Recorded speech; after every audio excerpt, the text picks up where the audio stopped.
Rocky.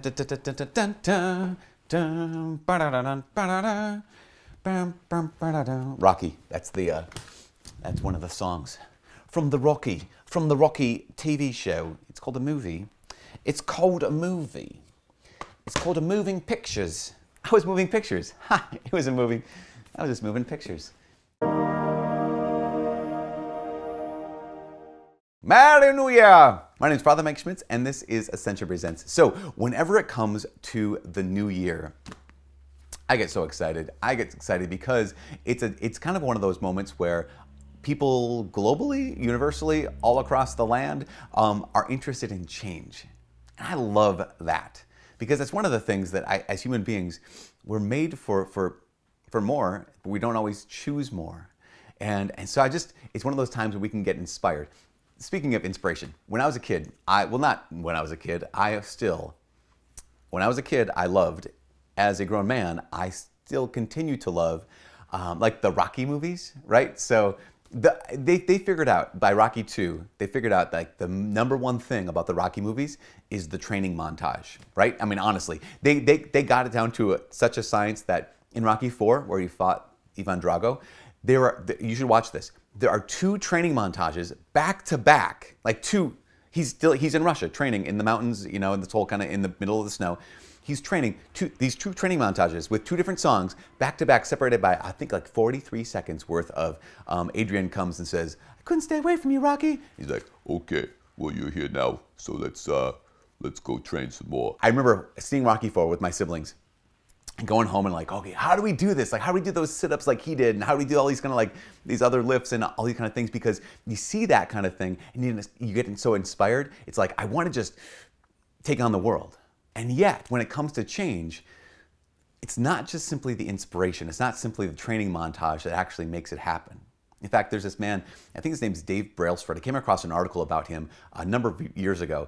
In 2010, Dave Brailsford, he became the head coach of Team Sky, which is Great Britain's, I think, #1 cycling team. And he was charged with a task, like get Team Sky to win the Tour de France. And he thought that if he did it right, if he coached right, they could win in 5 years. He was wrong.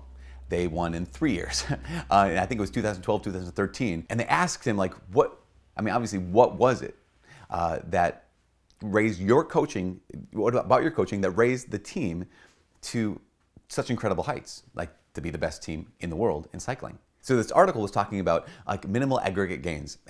Another way to say it is kind of this 1% rule. And the 1% rule was, we're going to improve ourselves just by 1% every day. Just do something small to help you move towards where it is that you want to be. So what that demands is a couple things. One is it demands that I have a clear sense of who I'm called to be. So as a Christian, do I have a clear sense of the kind of person that God is calling me to be? In the beginning of this new year, as I'm looking ahead, like what kind of person do I really believe God wants me to be by the end of this year? And just have a vision of that. And I invite you to actually pray about that, to even write it down, to write down like what are the qualities, what are the virtues, where is it that God wants me to go this year, closer to his heart? What is it God wants me to do this year? Does he want me to take steps in faith? Does he want me to wait? Who is it God wants me to be this year? But also that, Dave Brailsford, that coach, that idea of the 1% is, now what are the small steps, not the huge steps, not the steps when I came back from watching Rocky 4, like we're going to do this, we're going to train like nonstop now, but just what are the small steps, what are the 1% improvements that I can make that will just get me closer and closer and closer to that vision that God has planted in my heart, that God has planted in your heart. This is called being faithful. A lot of times when it comes to faithfulness, especially as believers, we sometimes think that faithfulness is when you have a lot of faith, that means you really feel it a lot. That's not necessarily the case. To be faithful is essentially, I might say, I'll boil it down to 2 things. To be faithful is to keep your promises, and to be faithful is to keep your promises consistently. So if you have a lot of faith, well, I don't know if sometimes I feel it, sometimes I don't feel it. That's not the question. Am I consistent in choosing the Lord? Well, if no, then I'm not faithful. If yes, then I'm faithful. Am I consistent in repenting when I fall? If no, then I'm not faithful. If yes, then even in the midst of failure, even in the midst of sin, I remain faithful because I consistently choose him when I fail. I consistently choose him when I fall. So when it comes to this new year, my invitation for all of us is this, is not to rely on intensity. Because intensity lasts for only a short time. But consistency will beat intensity every time. And consistency is faithfulness. I know some people get really worked up because they're like, I'm just kind of lukewarm about my faith. And so when it comes to that change, when it comes to that vision that God has planted in my life, like I kind of can take it or leave it. Sometimes I don't really care. What do I do when I don't care?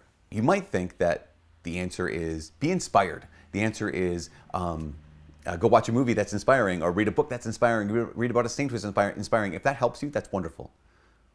But I'm guessing that if my emotions are lukewarm, the answer is not rouse up your emotions. The answer is take action, to take a step, to move, do something. And I'm not going to, because I want to be the kind of person who's like, I'm not going to wait for my emotions to catch up with where I'm supposed to be. Because you have the ability to choose the good. You have the ability to choose that vision. You have the ability to choose God even when you don't feel like it. Why? Because you're made in God's image and likeness. You have an intellect and a will that can rule and can guide your emotions as opposed to being a slave to your emotions. So I'm lukewarm. I don't really care anymore. I'm not afraid about that. Choose God. And be faithful in that choice. Be consistent in that choice. God has placed a vision in your life for who he wants you to be at the end of this year.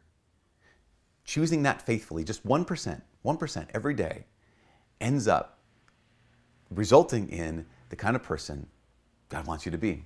Lastly, it says 1 Corinthians chapter 15, verse 58.